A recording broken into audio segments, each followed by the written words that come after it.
Salve galera, bom dia. Mais um vídeo aqui do canal Brownie Fogo. Sei que tô meio ausente aí, cara. Porra, acho que o nosso último vídeo aí tinha sido no sábado à noite, né? E agora a gente fala aqui um pouquinho sobre algumas situações, né? Até porque a gente não tem tanta coisa assim pra atualizar. A gente sabe que data FIFA é complicado. Eu falei pra vocês que eu tô tirando ali um períodozinho ali de recesso, de descanso, que não significa que a gente ia ficar todos os dias sem gravar. De todo modo, a gente já tem algumas situações aí que eu gostaria de falar, beleza? Se inscreve aqui no canal, deixa seu like, ativa o sininho para você não perder absolutamente nenhuma novidade. Quero pedir primeiro de tudo assim para vocês, cara, votem no Brownie no Prêmio IBEST, valeu?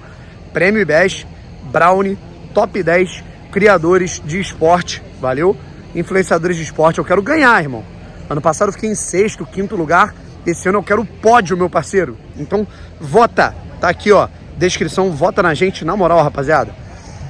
A gente começa falando, cara, sobre a possibilidade do Vitinho ser titular da seleção brasileira, beleza? Nesse jogo contra a Bolívia. Ao mesmo tempo que é legal por ele, né?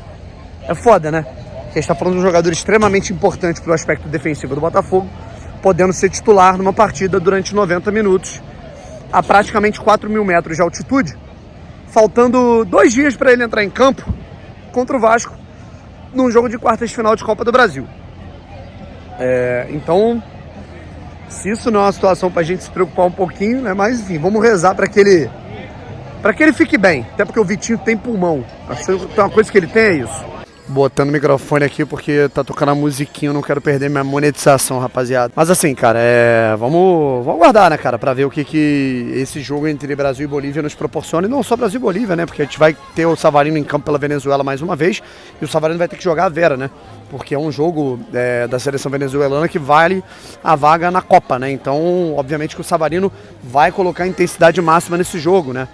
Outra parada, né, cara, que a gente queria trocar ideia aqui é sobre a inserção, né, de jogadores no top 100 de jovens sub-20, né, jogadores do Botafogo no top 200 sub-20 do mundo, de acordo, inclusive, com o ranking europeu, certo? A gente tem aí o Álvaro Montoro, né, e o Barreira, né, inclusive cada um está, né, nesse momento na data FIFA treinando com a seleção sub-20. Outro jogador, inclusive até uma notícia interessante, uma atualização, né? A gente falou sobre a quebra, né? A fratura no antebraço. O Nathan Fernandes realizou a cirurgia, tudo bem com ele. Enfim, vamos ver se ele não volta aí daqui uma semaninha, algo do tipo, para jogar. No top 200, né, cara? A gente vê aí o Barreira e o Montoro.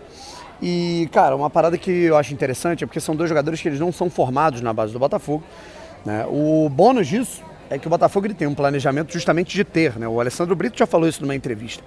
Ter os melhores jogadores sub-20 e sub-23 da América do Sul reunidos no Botafogo. Claro que não vai dar para ter todos, né? Você tem Flamengo aí, né, com uma base, um poderio financeiro muito forte, Palmeiras, mas justamente isso, né?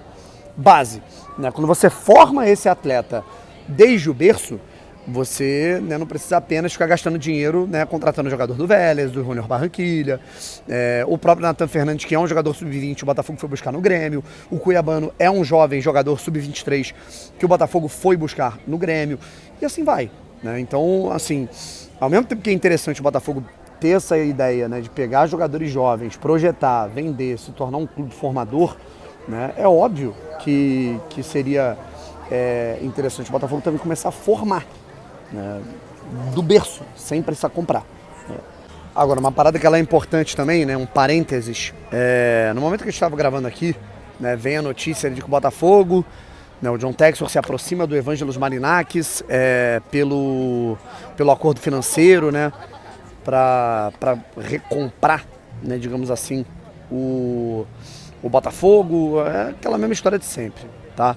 Com as pessoas com quem eu falei, eu não tive a confirmação desse acordo, eu não tive a confirmação, né, de quem está dentro do Botafogo, eu não tive a confirmação de quem está próximo de apurações da Eagle, beleza? Então, até que algo mude, né, concretamente, a gente continua, tipo assim, na mesma situação e vamos aguardar, beleza? O grande problema é esse, o tempo é inimigo do Botafogo nesse momento. Uma ruptura com o John Textor, óbvio que ela é um caminho incerto. Uma permanência com o Textor também, mas com alguém que a gente conhece, né? E dependendo do acordo financeiro, tá? Caralho, tem uns quilos ali, moleque. E agora, ficar parado no tempo, no meio dessa, em órbita, o Botafogo tá em órbita, né? É nocivo. Olha o esquilinho. Esquilo, filho da puta, ignorou meu filho. E agora a gente fecha da seguinte maneira, né, mano? Assim, a gente tem a situação, né, cara, que foi um ranking, né, que foi, assim, a gente já sabia mais ou menos desse ranking, né, dos gastos com janelas de transferências dos clubes brasileiros esse ano. O clube que mais investiu foi o Palmeiras, contratou Vitor Roque, Facundo Torres, Andrés Pereira, Carlos Miguel. O Botafogo investiu um pouco menos, né, mas pra você ter noção, o Botafogo investiu mais do que o Flamengo nessa temporada, mais do que o Flamengo. O Botafogo comprou mais do que o Flamengo, comprou mais jogadores que o Flamengo, né?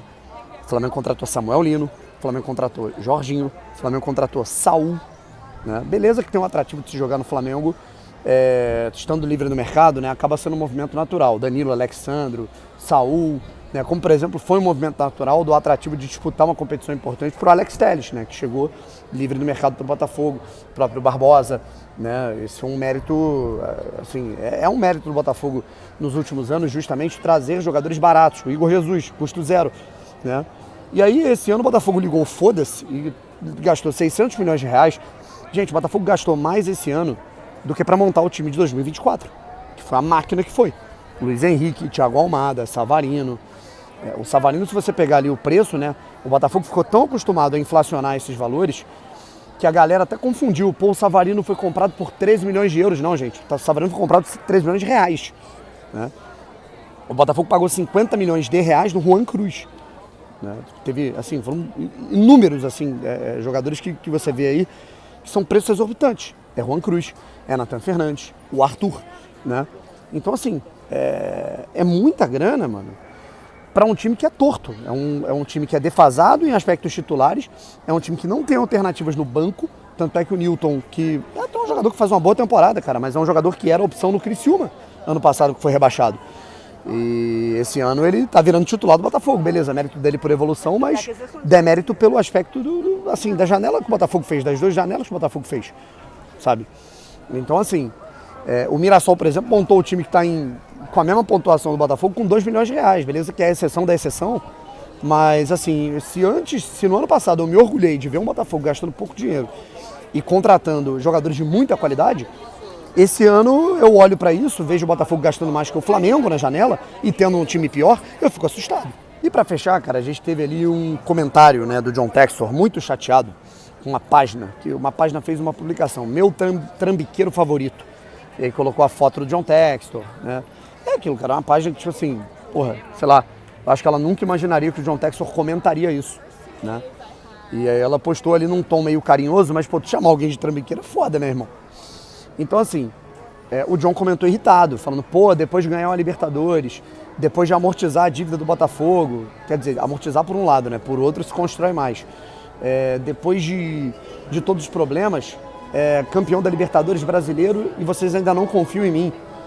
A minha opinião é a seguinte, cara, se o John Textor quer adquirir a confiança total em aspectos administrativos e financeiros, né?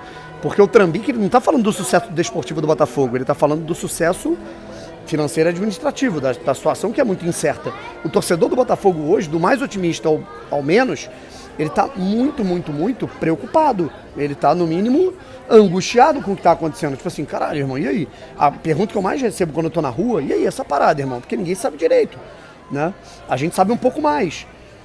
Mas assim, se ele não quer ter essa suspeita, se ele quer continuar tendo o carinho do Botafogo por ter sido um cara que revolucionou o clube e que fez o Botafogo ser campeão da América, né, e continuar tendo essa credibilidade que ele sempre teve, a unanimidade praticamente intacta que ele tinha, eu acho que ele tem que virar público e se explicar, porra. Se explica, né? Se é uma situação simples, questão de confiança e tudo mais, dê uma coletiva. Dá uma coletiva. Por muito menos, presidentes de clubes, né, donos de clubes, eles dão coletivas para explicar situações. O John Textor nunca parou, gente, eu vou fazer uma coletiva só eu para explicar tudo o que está acontecendo entre Eagle, Ares, tudo. Mesmo que seja uma parada assim muito para defender o lado dele, beleza, mas ele tem que se pronunciar. Enfim, é isso. Um abraço e a gente volta mais tarde com o pré-jogo, né, já os preparativos para Botafogo e Vasco. Fui.